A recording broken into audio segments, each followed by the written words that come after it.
Prime Minister, welcome to 7:30. Good evening, Sarah.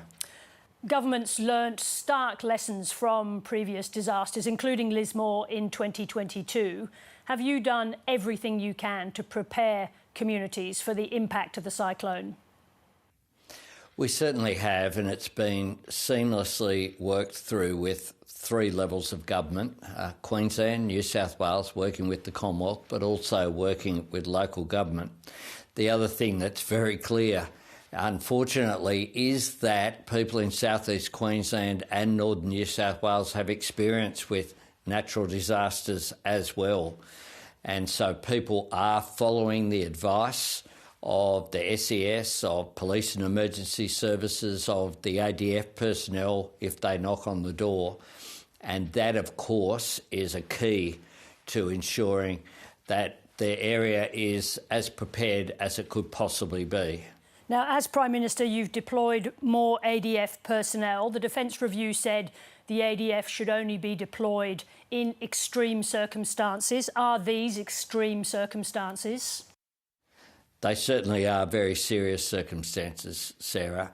When you speak about a tropical cyclone crossing over and hitting land where over 4 million Australians live, then that's pretty serious, and that's why we're doing everything possible and mobilising every level of support that we can, both civil and military. And beyond that which has already been deployed, what further Commonwealth assistance are you planning? We have already mobilised local government support, but I was at Services Australia headquarters this morning and will mobilise individual support that will be required for hardship payments and other payments that go when there is a natural disaster having an impact on people's capacity to just get by.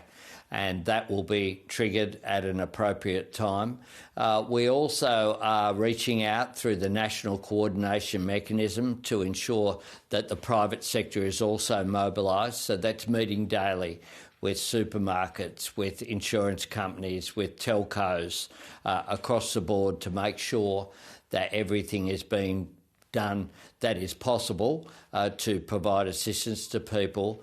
In addition to that, a shout out to our friends across the ditch. Prime Minister Luxon has today approved a disaster team to come to Australia of 66 personnel that also have experience. It's a great example of what families, and Australia and New Zealand are, I think, family, do for each other.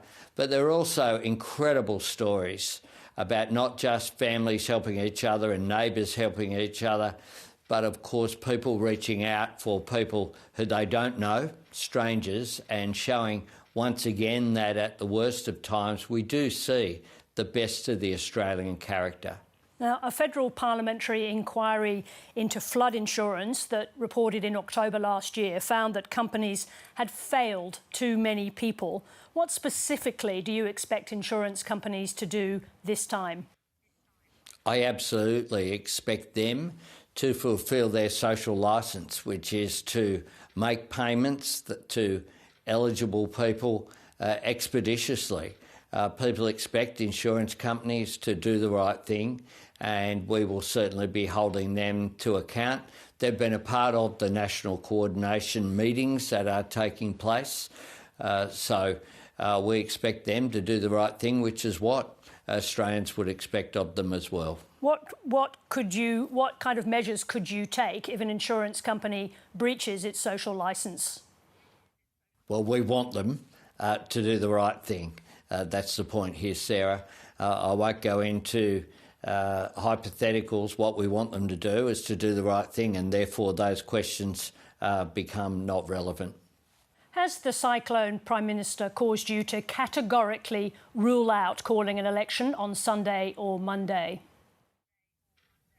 Look, Sarah, I have very clearly said for a long period of time that we announced last year we'd produce a budget on March 25.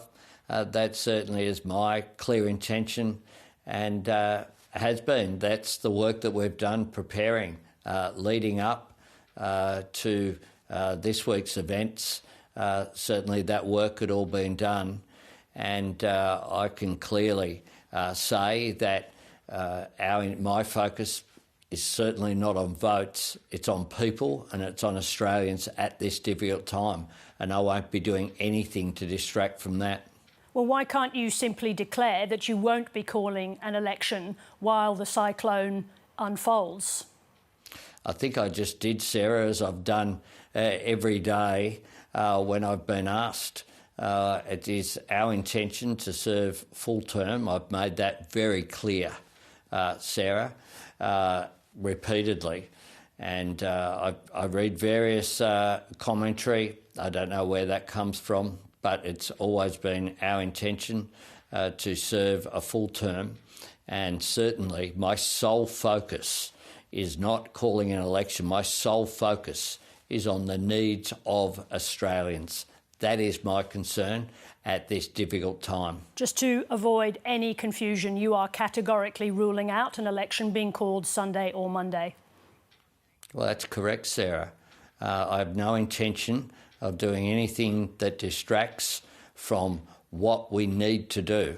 And what we need to do is to look after each other at this difficult time.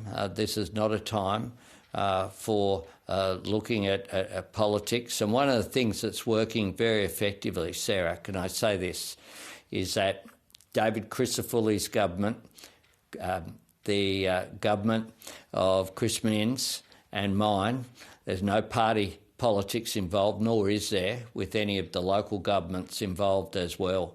We're working together in a seamless way, and that is really important. Prime Minister, thank you very much indeed for joining us today, especially. Thank you. Thanks very much, Sarah.